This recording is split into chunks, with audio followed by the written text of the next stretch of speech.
Welcome to another episode of my series on the 9 elements of opera. My name is Darren. For now, this will be the last episode on comedy in opera. For today's episode, I'll be talking about the third and last of the 3 opera buffa masterpieces I'll be presenting as examples for you to get to know this subgenre. Today's masterpiece is Donizetti's Don Pasquale.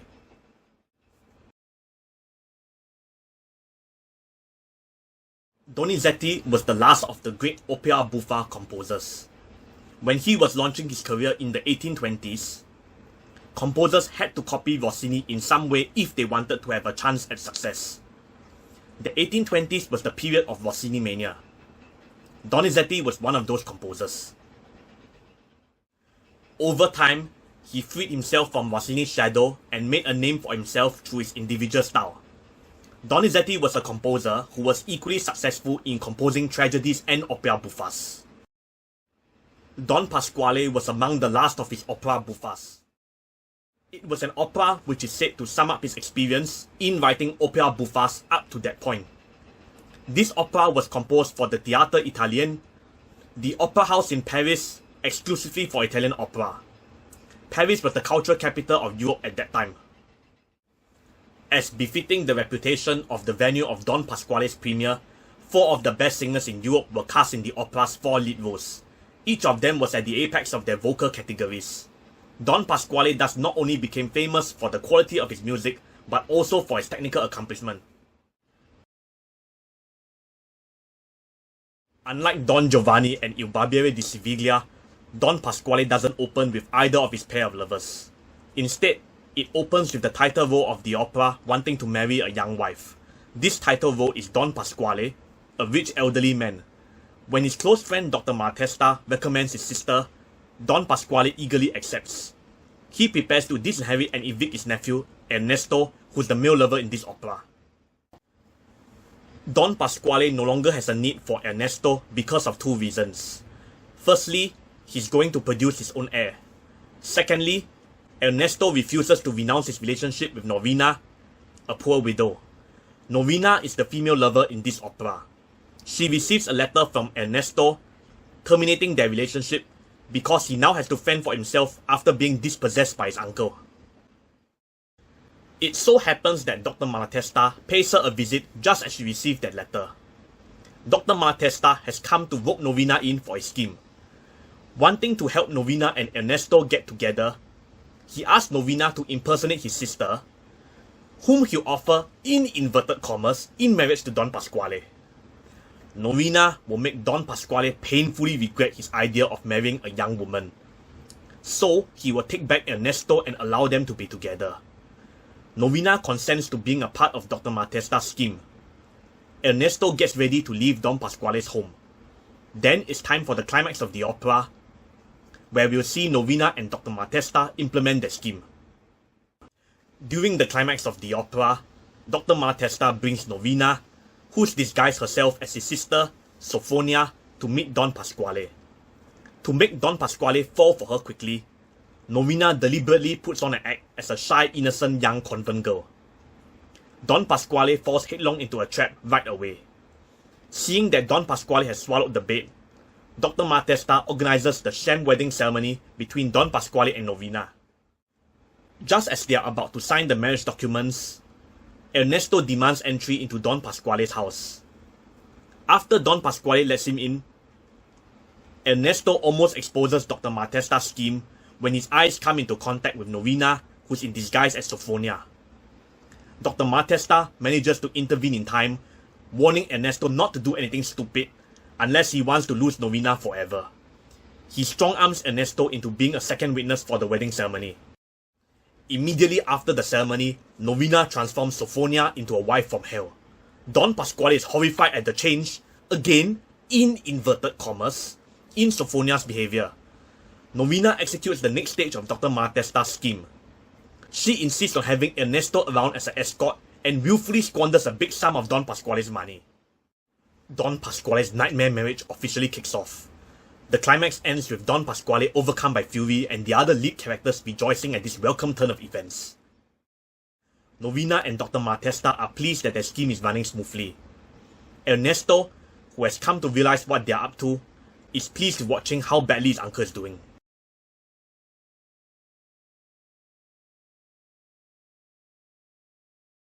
To let you experience the comedy in Don Pasquale, I'll be presenting the opera's climax to you. Owing to time constraints, I've compressed the climax. First, we have Norina putting on her act as a shy, innocent young convent girl. Brava.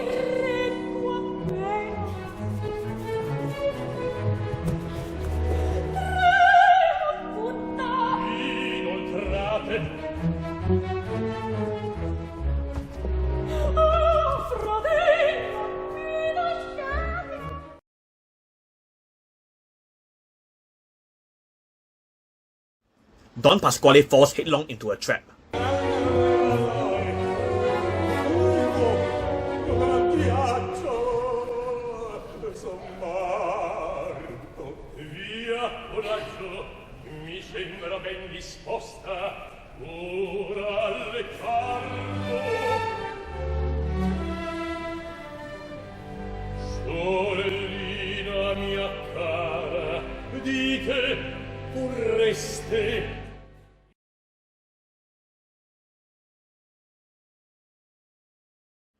Then, there's the sham wedding ceremony.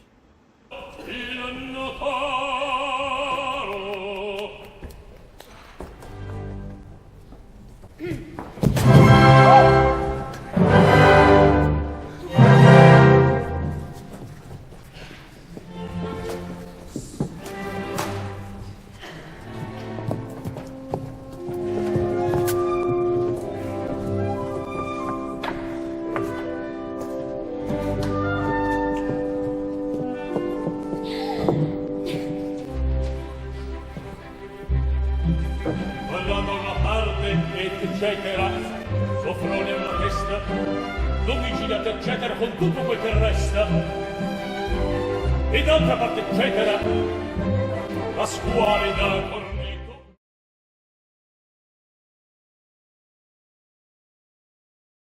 We have Norina insist on having Ernesto around as an escort.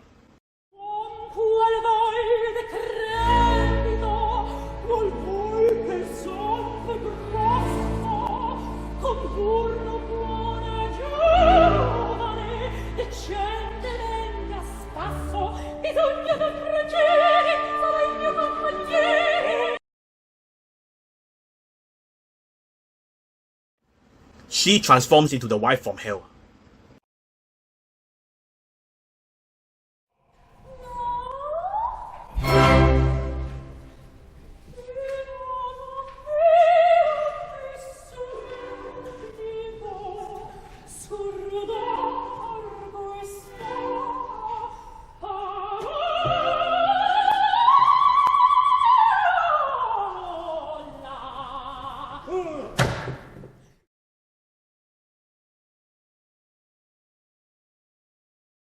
She willfully squanders a big sum of Don Pasquale's money.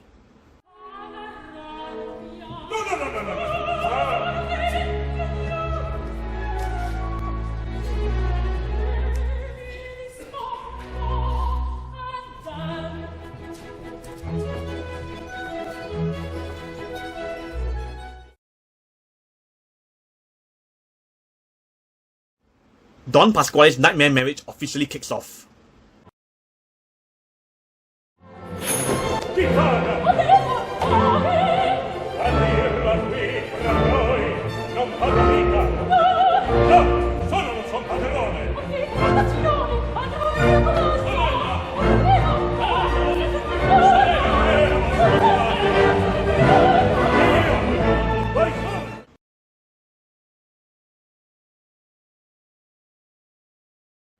The climax ends with Don Pasquale overcome by fury and the other lead characters rejoicing at this welcome turn of events.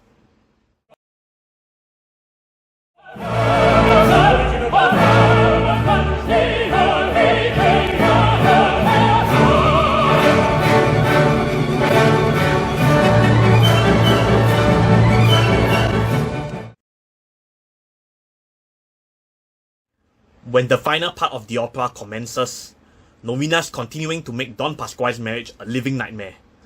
Don Pasquale cannot stand her anymore.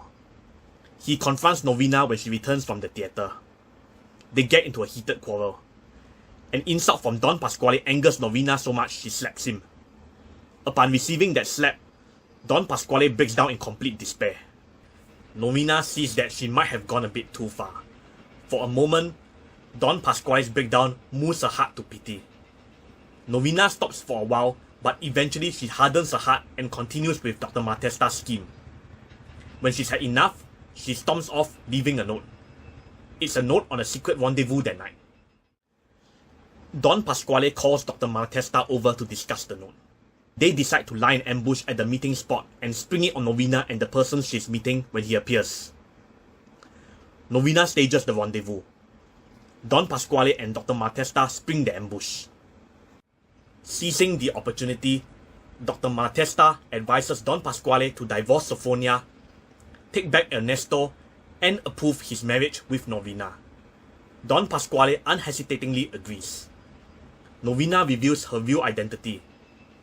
Don Pasquale is left with little alternative but to admit defeat and bless her marriage with Ernesto.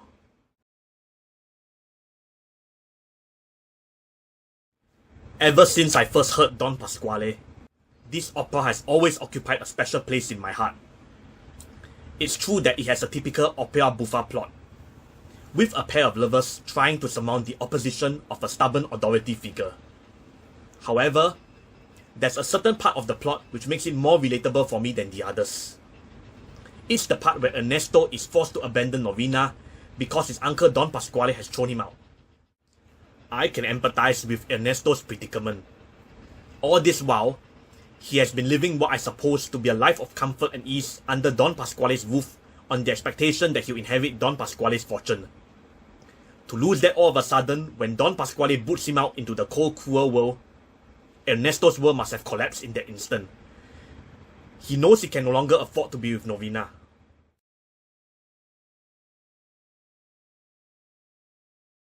In the first part of his aria, he conveys his situation well.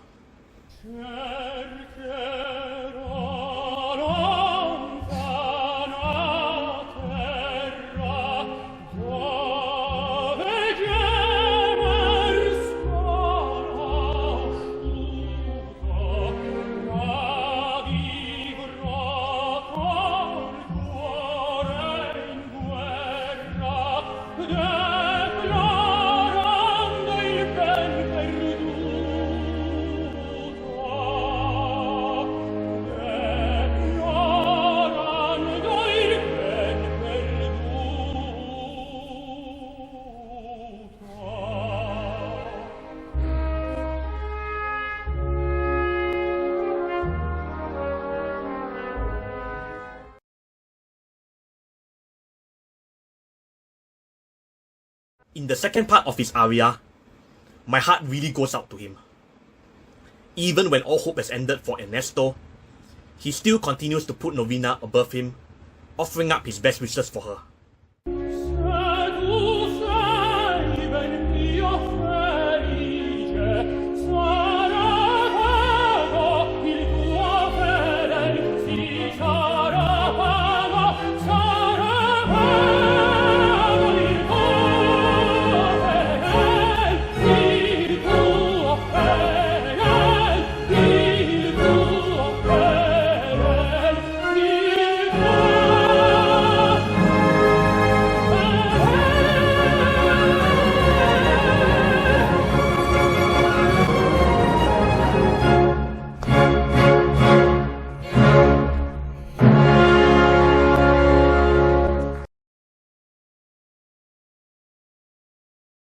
Norina indirectly needs Don Pasquale as much as Ernesto. As a poor widow in 18th century Italy, where the opera was originally set, I guess her options were very limited.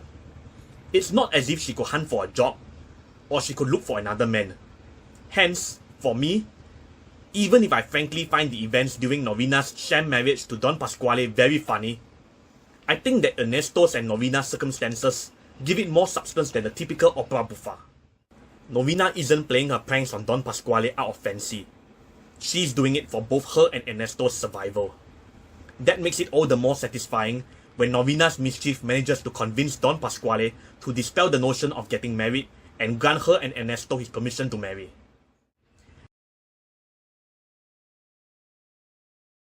Another reason for Don Pasquale's special place in my heart is because of his appealing characters. Again, it's because of the music which they were furnished with.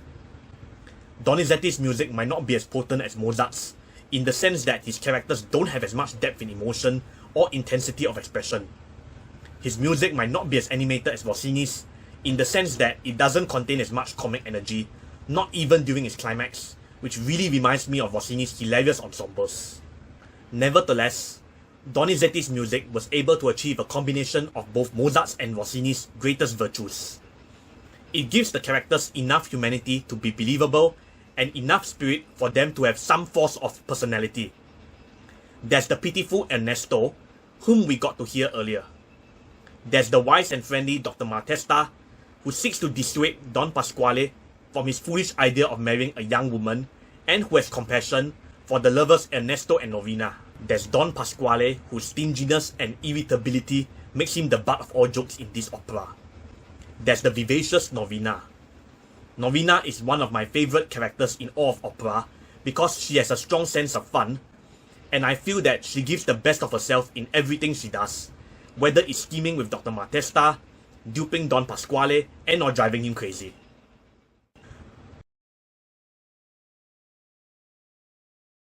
To let you have a sense of Donizetti's style, I'm going to give you an excerpt from one of my favourite numbers from the opera, the duet between Dr. Malatesta and Norina. Here, you can experience for yourself what I mean about the personalities of Dr. Malatesta and Norina. In this duet, Dr. Malatesta is rehearsing with Norina how she's to behave as Sophronia when she's to meet Don Pasquale. Volete fiera, No, volete Ernesto, no, la parte non è questa. ama piangere, No. ama La parte gridare, non è questa, non è questa, non è questa. State un poco ad ascoltare.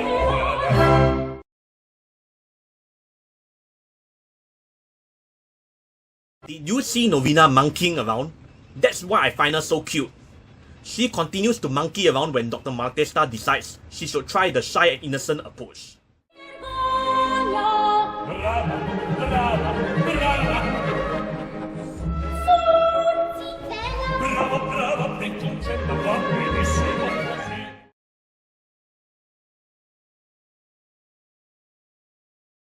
The next part of the duet is the one I love most. I find it heartwarming. We've seen Norina's strong sense of fun. Now we can see how friendly Dr. Malatesta is. He sympathizes with Norina and Ernesto. He sincerely hopes his scheme will work as much as Norina. He gladly joins Norina when they eagerly anticipate the surprise Don Pasquale will be in for and cheers her on. Sì, corriamo, a gran cimento, viene il cuore da dimento, lo scelto frado modo seguiremo a disgoccar. vecchio fella, questa volta da girar, Questa volta da girar, il vecchio fello questa volta da girar, il vecchio fello questa volta da girar.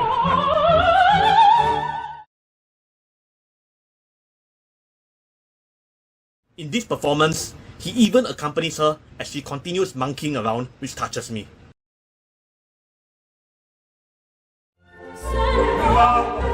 Va benissimo così, brava, sì, va benissimo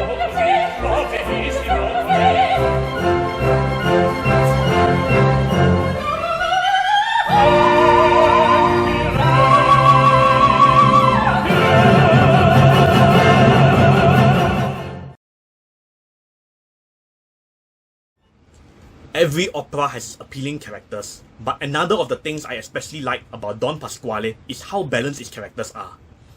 Donizetti structured the opera in such a way that every one of his 4 leading characters has at least an aria and 2 duets. This gives me adequate time to spend with each of them and chances to know them better. He had to structure the opera like that because he was casting star singers in the 4 lead roles, so he had to ensure they all had sufficient opportunities to distinguish themselves.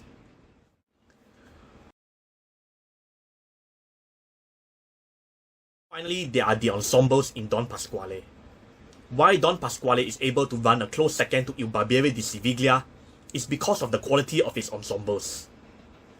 Donizetti's inventiveness and brilliance is such that he's able to design a variety of musical sections for the ensembles to suit the different actions which unfold. They are not as lively or hilarious as Rossini's, but they do contain a certain amount of energy and fun. That amount of energy and fun is still more than enough to sustain the listener's attention and interest throughout.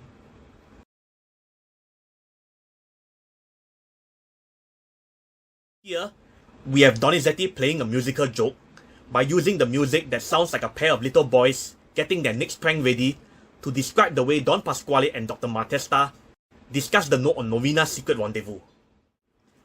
Don Pasquale's confiding in Dr. Malatesta his plan to nab Norina and her adulterer and hand them over to the police. I particularly like the way Dr. Malatesta in this production keeps trying to interject but to no avail. Senza perdere un momento conduciamo dove sta e la coppia sciagurata a mio cenno imprigionata. Senza perdere un momento conduciamo al podestà, senza perdere un momento conduciamo al podestà, senza perdere un momento conduciamo al podestà.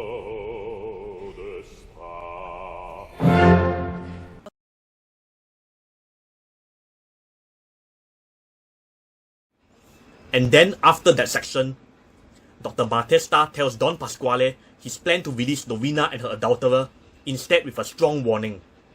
Note how similar his music is to Don Pasquale's in the earlier section. Donizetti is having Dr. Malatesta reflect Don Pasquale's music for comic effect.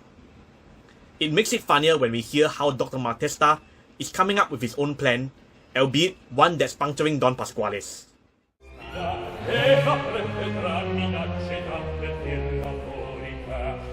Facciamo due promette che la cosa resti là.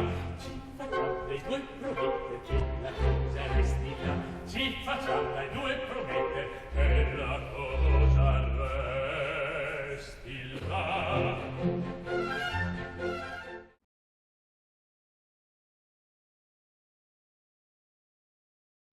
Donizetti doesn't round this comic duet out the same way how Rossini rounds his out with a resounding bang.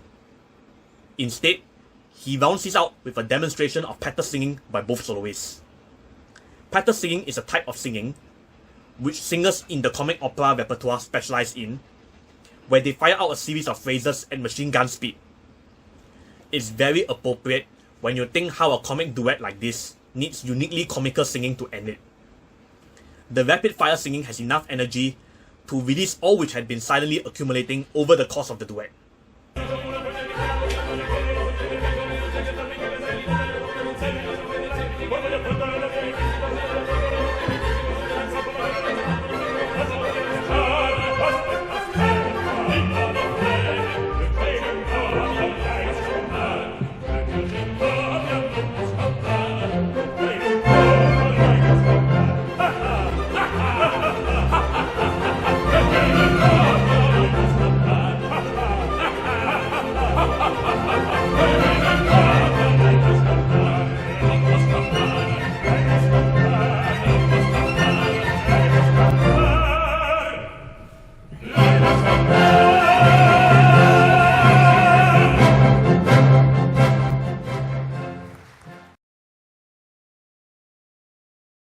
With this, I come to the end of this episode.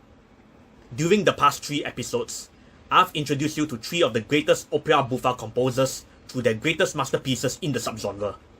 If you've enjoyed this episode, there'll come a time when I may launch a mini-series where I'll introduce you to the type of comedy each of these composers produced. If you had fun watching this video, please help me like it. If you'd like to continue chasing this series, please subscribe to my channel. If you wish to express your views about it or discuss it further, please feel free to leave a comment. Thank you, and stay tuned.